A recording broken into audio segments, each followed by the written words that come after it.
สบายดีพี่น้องลูกหลานลาวไทยหัวใจเดียวกันเพื่อเสรีภาพและประชาธิปไตยทุกท่านยินดีต้อนรับทุกท่าน Welcome to everyone bienvenue à tous et à tous สบายดีสวัสดีครับขอเข้าเพลงศาสตร์เลยเนาะศาสตร์ลาวตั้งแต่เดิมมาขึ้นชื่อลือซาอยู่ในอาเซียนศาสตร์ลาวผูกพันไมตรีร่วมสามัคคีฮักห้อมกันหักศาสตร์หักประเทศเฮาหักเจ้าปกเกตกีสาผู้มักความศาสนาแต่บูหันมาหักษาดินแดนบ่ให้สัตว์ใดมาล้วนหาวีลบกวนหยัดแย่งสิ่งเอาพายขึ้นเขามารู้วุ่นวายสู่จนตัวตายต้านทานศัตรูสวยเสือจูเลือดเนื้อเสื้อเผาพื้นผู้กูเอาบันเทาถูกกันขอเพลงด่าแก้วก่อนเนาะด่าแก้วให้พี่น้องลาวเฮาผู้อยากให้ด่าเนาะสบายดีแก้วเมฆสบายดีสมคิดเนาะสบายดีผู้เข้ามาใหม่ทุกท่านเด้ออันคำว่าสัตว์คนเฮาถูกคนก็หูมีเสือมีควายเป็นหมู่บางตัวก็หูแสนดีเหลือล้นตัวอย่างว่าควายเฮาเลี้ยงมันยังงูคุณของคนดึงแก่คันไทยจนตัวมองมนบ่เคยได้จมสักคำเมื่อมาเทียบใส่คนเฮาบางคนก็หายไปเสียยิ่งกว่าฝูงควายหวังร่ำรวยเสียจนหน้ากำตัวอย่างลาวแดงไปหลงแก้วแดงให้ความศีลธรรมจนลืมข้าวเหนียวเม็ดข้าวงามลืมคำสอนองค์พระเจ้าโธ่เอ๋ยแก้วแดงใจหายเสียยิ่งกว่าสัตว์แถมยังบางอาจญาติเอาแดนดินดอนของลาวเที่ยวฆ่าเที่ยวแกงคนลาวนี้ตายป้าเอื้อนเป็นเป่าโบราณควันเมืองเก่าๆทำลายเสียได้หลงคอเพื่อนลาวหลงผิดอย่าไปเสื้อฟังคำเขา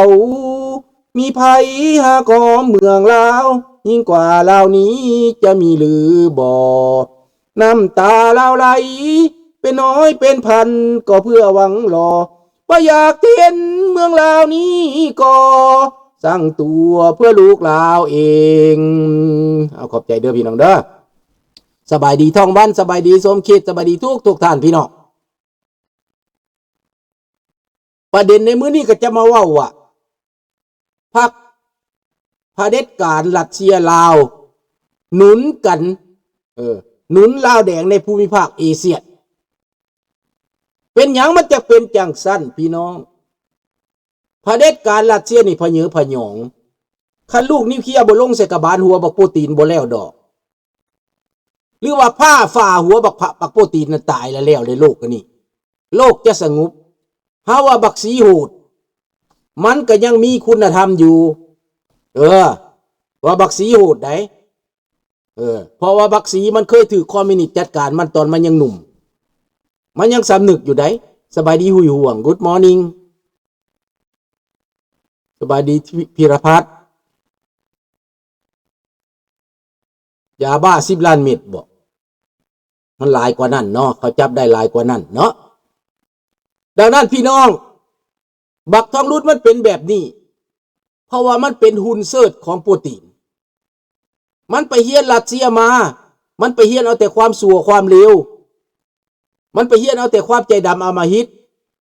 มันไปเฮียนเอาตั้งแต่ลัทธิบ้าอำนาจมาบักสันดานอันนี้แทนที่มันสิเปลี่ยนประเทศให้เป็นประเทศที่อุดมสมบูรณ์เป็นประเทศที่อยู่ดีมีแฮงเป็นประเทศที่เป็นประชาธิปไตยบ่บักสันดานทองรุ่นนี้เฮียนมาความชั่วเฮียนเอาแต่ทิศที่ดีชั่วเฮียนเอาแต่นิสัยชั่วมา เอามากดขี่ข่มเหงประชาชนตัวเองเอามาแบ่งแยกคนในชาติเอามาใส่ให้ป้ายสีเอามาข่มเหงเต็งเต็กขูดเนื้อเถื่อหนังประชาชน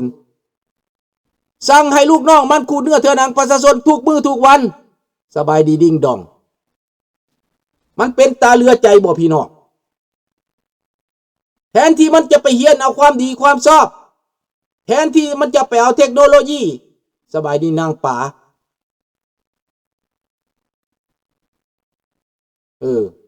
แมนพวกนี่นะ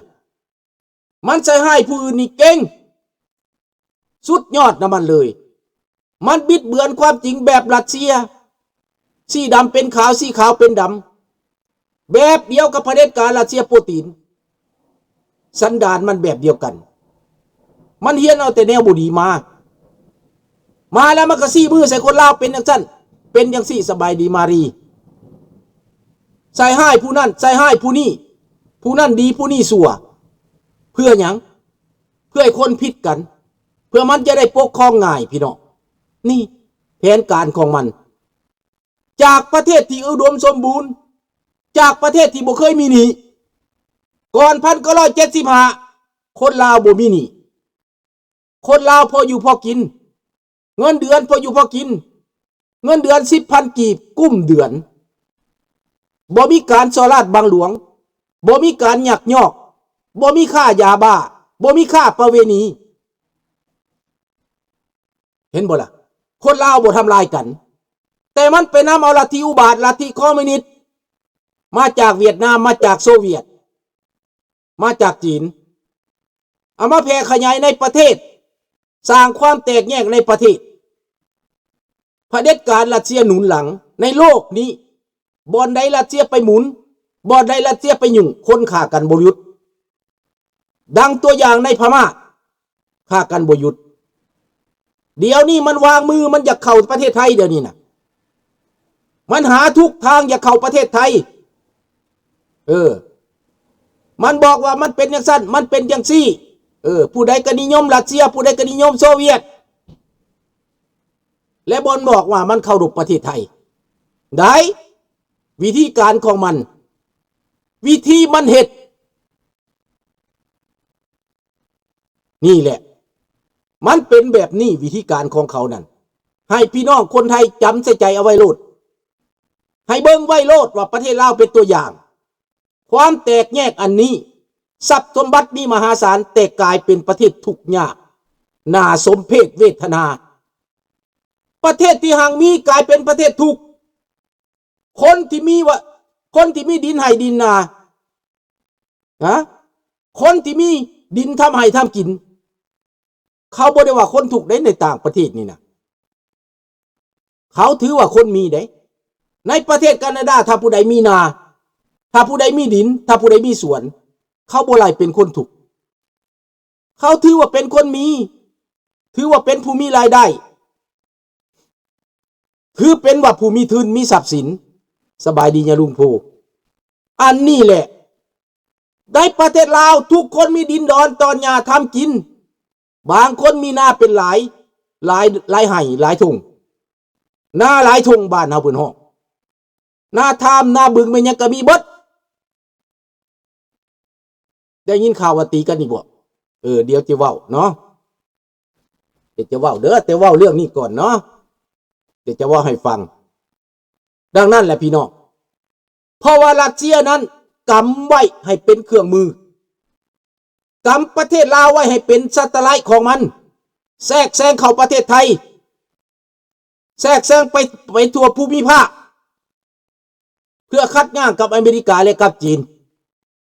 นี่เป็นแผนการของเขาลาวก็เลยตกเป็นเครื่องมือเป็นพ็อกซี่วอร์ให้เขาและก็โจมตีฝ่ายตะวันตกโจมตีฝ่ายประชาธิปไตยว่าบ่ดีมีแต่ลาวดีมีแต่รัสเซียดีมีแต่จีนดีและทุกมื้อนี้50 ปีที่พวกเขากำอำนาจที่เขามาปุ้นซาดนี่นะจากคนบ่มีหยังบักทองรุ่นบักสอนไซบ่มีหยังเขามายึดเอาดินเอาดอนของประชาชน เอาเงินหลักเงินหลวงไปค้าไปขายค่าบ่เสียภาษีปลอดภาษีค่ายาเสพติดหลักเอาเงินหลวงไปบักสอนใส่กลายเป็นมหาเศรษฐีเดียวนี้ถ้าว่าในปกติเป็นประชาธิปไตยพวกนี้ต้องติดคุกฮอดตายค่ายาเสพติดหลักเงินหลวงโซลาดบางหลวงติดคุกเบิดในไสก็ติดคุกในโลกเสรีก็ติดคุกในประเทศไทยแห้งติดคุกพี่น้องถ้าเป็นแบบนี้แต่ว่าสำหรับลาวแล้วบ่ติดบ่มีโทษกลายเป็นคนดีกลายเป็นเทวดาร่ำรวยขึ้นมาผิดปกติแต่ประเทศยากจนลงทุกวันนี่เพียงคอสร้างหนี้สร้างศีลดังนั้นแหละพี่น้องรัสเซียสั่งสอนอบรมเสื่อมซึมยุยงปลุกปั่นให้ต่อต้านอเมริกาแม่นจังสั้นแหละท่านเคซีท่านจะบอกเข้าใจได้จังไหนเพราะว่าเขาแทรกแซงเขาโฆษณาบ่หยุดอเมริกาบ่ได้แทรกแซงบ่ได้โฆษณาบ่ได้เคลื่อนไหวบ่ได้ยุยงปลุกปั่นเพราะว่าอเมริกาบ่ได้มีผลประโยชน์แนวนั้นแต่ว่ารัสเซียเขาปลุกปั่นอยู่บ่หยุดบ่เซาเขาคนไปล้างสมองเอาไปเฮียนส่งมาแล้วต้องเฮ็ดตามเห็นบ่ล่ะต้องเฮ็ดตามนั่นแผนการของพวกนี้มันเป็นแนวนี้แต่ปานนั้นมันยังล่มสลายแต่ปานนั้นมันยังกุดเหียนเข้าไปความฝันของบักโปรตีนอยากแพร่ขยายตัวยุโรปบ่หยุดบ่ยอมนี่เห็นแล้วบอกแผนการนะเผด็จการรัสเซียหนุนเผด็จการลาวแดงให้เฮ็ดแบบนี้ท่านเคซีแล้วทฤษฎีต่างๆเอามาจากไสเอามาจากรัสเซียทั้งหมดเวียดนามก็เอามาจากรัสเซียทั้งหมดนี่เพื่อรักษาระบอบคอมมิวนิสต์ไว้เพื่อรักษาอำนาจเผด็จการไว้นี่แหละแม่นสร้างบาปก็ได้บาปแต่บาปน่ะมันนานก่อนจะเห็นน่ะมันนานเฮาผู้เป็นคนดีนี่เฮาทรมานได้ก่อนบักจุมลีสิตายก่อนเมียมันสิตาย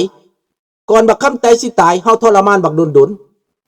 ดังนั้นเฮาอย่าท่าตั้งแต่บาปเฮาอย่าท่าตั้งแต่เวรเฮาต้องร่วมตัวกันนับตั้งแต่บัดนี้เป็นต้นไปรวมจิตรวมใจกันอยู่ไสกะยาทุกแห่งทุกหนร่วมใจกันได้บักโปรตีนมันมีแผนการเลิกกับประเทศไทยมันยกย่อปอปั้นก่อนได้พี่น้องได้ยินคำว่าเห็นสิกินไก่นี่ต้องย่องไก่ว่างามก่อนได้โอ้ยเจ้าสมงามเทเดขนาดเจ้าขันมื่นตาเสียงเจ้าก็ม่วนโตเห็นอมมันสิกินไก่ได้ไก่ผู้โอกก็ดีใจเพราะว่ามันย่องดิแบบนั่นละมันเหตุกับประเทศไทยกับแบบนั้นบักโซเวียตเหตุกับประเทศไทยแบบนั้นเด้อลาวก็ถึกมาแล้วบักโซเวียตมันย่องแบบนั้นต่อไปมันก็ว่าถ้ารับตาขันนี่นะยิงจะม่วน